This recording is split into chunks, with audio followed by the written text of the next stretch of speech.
And so the first thing you need to know about fasting is that we fast always. We don't fast in January. We don't fast when church declare fasting. If church declares fasting, that is good. But whether they declare it or not, we live fasting. We live a fasted life. That's the secret of victory in this realm. Ask anybody making genuine impact. You can make impression and people will look at you and assume things are happening. Time will reveal that that thing is fake. If what you are doing is genuine, you must put fasting at the foundation. If it is not there, it will fail. Because Jesus himself told us that fasting is a compulsory part of our syllabus. In Matthew chapter 6 verse 16 to 17, he said, when thou fastest.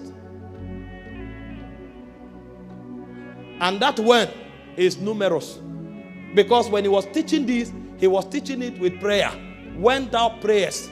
And when they asked him about prayer, he said, man shall not live by bread alone, but by every word that proceeds from the mouth of God.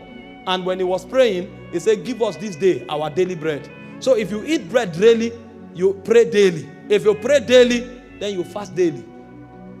How do you fast?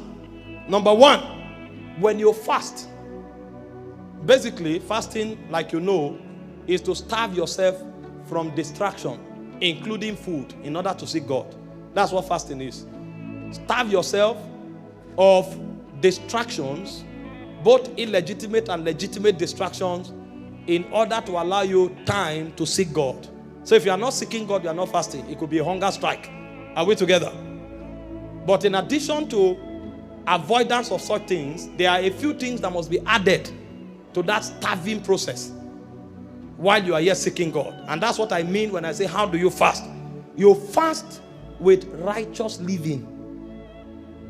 If you are fasting and your life and your lifestyle is not consistent with the standard of righteousness, stop.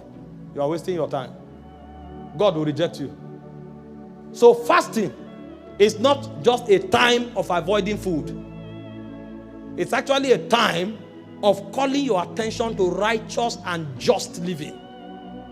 Because it is that just living that validates that fast before God. Many persons are fasting, they are oppressing the house girl. The child is eating chicken, the house girl is drinking garri without sugar. You just went on hunger strike for 40 days. You didn't fast. Because that wicked act will make God abhor that you're fasting in this realm. Somebody is fasting and is suppressing his workers at work. Pay salary, you won't pay. You carry their money, you put in fixed deposit. You want to generate some quick interest. Why somebody's child is driven from school? Why somebody has no food to eat and you come to church, you say, you are a spiritual person. They call you a woman of God. You say, bless you, bless you. You are a wolf in sheep clothing. A wolf. You say you are fasting.